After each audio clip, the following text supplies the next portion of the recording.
Assalamualaikum warahmatullahi wabarakatuh. Perkenalkan, nama saya Anissa Fitriani, NIM 2018 0430147 dari kelas Keuangan Internasional A.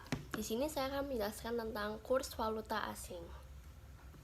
Yang pertama, saya akan menjelaskan tentang kurs valuta asing. Apa sih kurs valuta asing itu? Yaitu kurs valuta asing merupakan rasio nilai antara suatu mata uang dengan mata uang lainnya. Sedangkan kurs itu merupakan nilai suatu mata uang jika ditukarkan dengan mata uang lainnya. Atau bisa disebut kurs itu sendiri adalah mata uang dari suatu negara. Contohnya, 1 euro dengan 1 USD. Intinya 1 euro itu sama dengan jika 1 euro itu 1.300, sedangkan dolar itu sendiri yaitu 13.000, seperti itu. Selanjutnya yaitu penetapan kurs. Kurs yang berlaku dan ditetapkan di pasaran spot disebut kurs spot atau spot rate. Sedangkan nilai kurs sendiri itu terbagi menjadi dua. Yang pertama ada kurs bid atau bid rate, atau bisa disebut juga dengan buying rate. Kemudian yang kedua yaitu adanya kurs jual atau selling rate. Kemudian ada spread kurs valuta asing.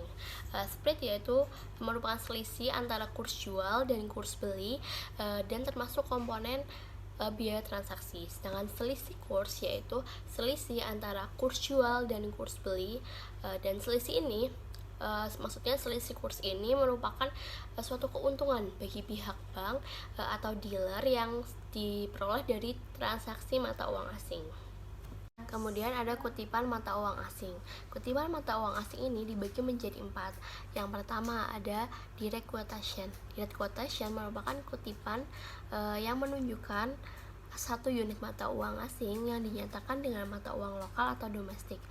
Kita contohkan saja, misalnya 1 dolar Amerika sama dengan 12.000 rupiah Indonesia quotation, atau USD per IDR sama dengan 12.000. Kemudian yang kedua ada indirect quotation, merupakan kutipan yang menunjukkan satu unit lokal yang dinyatakan dengan 1 unit mata uang asing. Contohnya aja, 1 rupiah Indonesia sama dengan 1 per 12.000 sama dengan 0,00083 dolar quotation, atau IDR per US sama dengan 0,00083. Kemudian ada American quotation. American quotation ini menyatakan bahwa satu unit mata uang asing sama dengan dolar Amerika. Contohnya 1 euro sama dengan 13.000 dolar Amerika. Kemudian yang terakhir ada European quotation. European quotation ini yang menyatakan bahwa 1 unit dolar Amerika sama dengan mata uang asing lainnya. Contohnya 1 dolar Amerika sama dengan 1,1150 dolar Kanada. Kemudian ada devaluasi dan revaluasi valuta asing. Apa sih devaluasi itu? Devaluasi valuta asing yaitu merupakan suatu tindakan yang diambil pemerintah satu negara dengan menurunkan mata uangnya, yaitu domestic currency, terhadap nilai mata uang asing, yaitu foreign currency. Sedangkan revaluasi valuta asing merupakan suatu tindakan yang dilakukan pemerintah dengan upaya menaikkan mata uangnya terhadap mata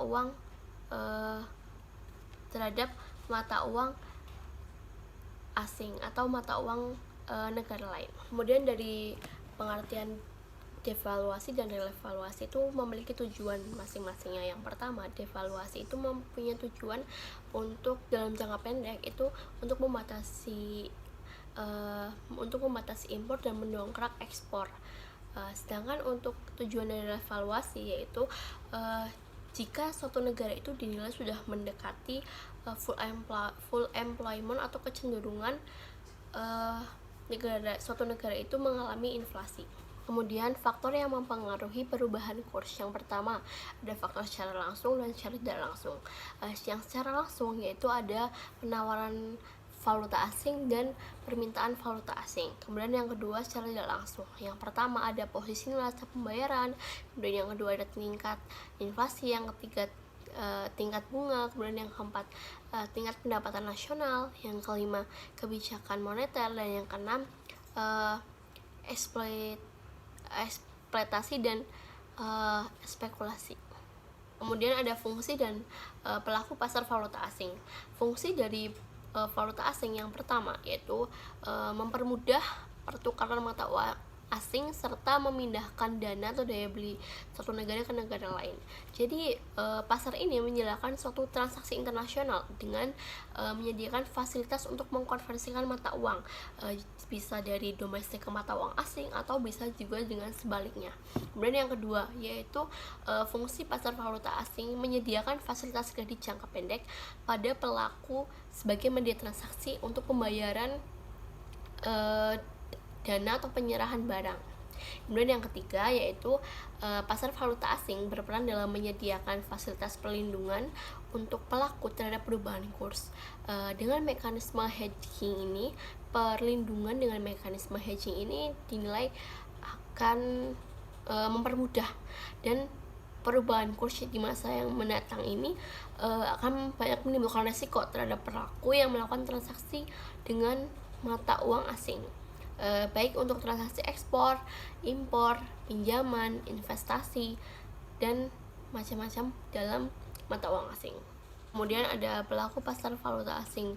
Yang pertama ada pelaku pasar, kemudian ada juga bank sentral, kemudian ada pialang mata uang asing, kemudian ada bank-bank besar juga. Kemudian ada supply dan demand kurs valuta asing. Yang pertama ada permintaan kurs valuta asing. Jadi jika kita lihat di kurva, keseimbangan awal ditunjukkan oleh perpotongan antara kurva penawaran dan permintaan di titik keseimbangan kurs euro dan USD yang terjadi pada nilai E per U1 sama dengan 1,230 dengan kuantitas euro yang diperdagangkan sebesar QA. Nah, transaksi antara kedua mata uang asing ini terus berlanjut dengan kekuatan permintaan terhadap euro menjadi lebih tinggi. Nah, transaksi dapat menggeser kurva permintaan dari posisi D1 ke D2. Namun demikian, transaksi yang tidak cukup itu mampu memenuhi kurva penawaran terhadap euro. Kemudian pada sisi penawaran valuta asing, yaitu awalnya keseimbangan awal terjadi pada perpotongan antara kurva permintaan dan penawaran S1. Keseimbangan ini menetapkan kurs euro atau USD pada nilai E per U1 sama dengan 1,230 dengan kuantitas euro yang ditransaksikan sebesar QA. Nah, transaksi selanjutnya menghasilkan suatu kekuatan penawaran euro yang lebih tinggi, sehingga kurva penawaran akan bergeser dari S1 ke S2, sedangkan permintaan terhadap euro tidak berubah. Terjadi keseimbangan baru pada kurs euro per USD yang lebih rendah, yaitu pada nilai E per U2 sama dengan 1,220 dengan kuantitas euro yang ditransaksikan pada QB.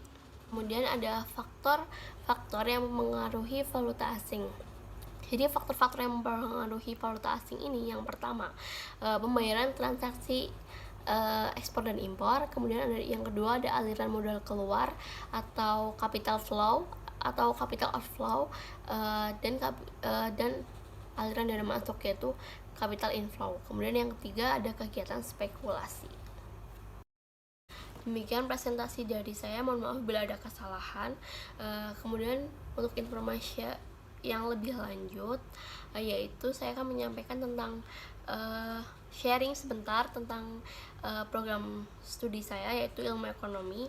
Jadi di Universitas Muhammadiyah Yogyakarta ini, khususnya di Fakultas Ekonomi dan Bisnis, itu ada 3 prodi unggulan, yaitu yang pertama ada prodi ilmu ekonomi, yang kedua ada prodi manajemen, dan yang ketiga ada prodi akuntansi. Nah, di 3 prodi ini juga ada program internasionalnya. Yang pertama, jika kalian ini masuk ke prodi ilmu ekonomi, itu akan ada program internasional yang dinamakan IPIF. Kemudian jika manajemen itu ada IMAPS, dan akuntansi itu ada IPAC. Selama saya menjadi mahasiswa aktif di ilmu ekonomi, menurut saya kegiatannya tuh banyak dan sangat menarik, apalagi yang bidang internasional. Jadi kita tuh bisa melakukan exchange ke luar negeri. Jadi buat teman-teman semua yang minat bisa kunjungi websitenya Universitas Pemuda Yogyakarta. Bisa juga kunjungi Instagramnya FEB, yaitu FEB UMY. Kemudian bisa juga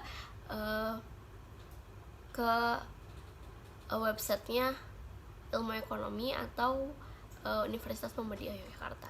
Terima kasih.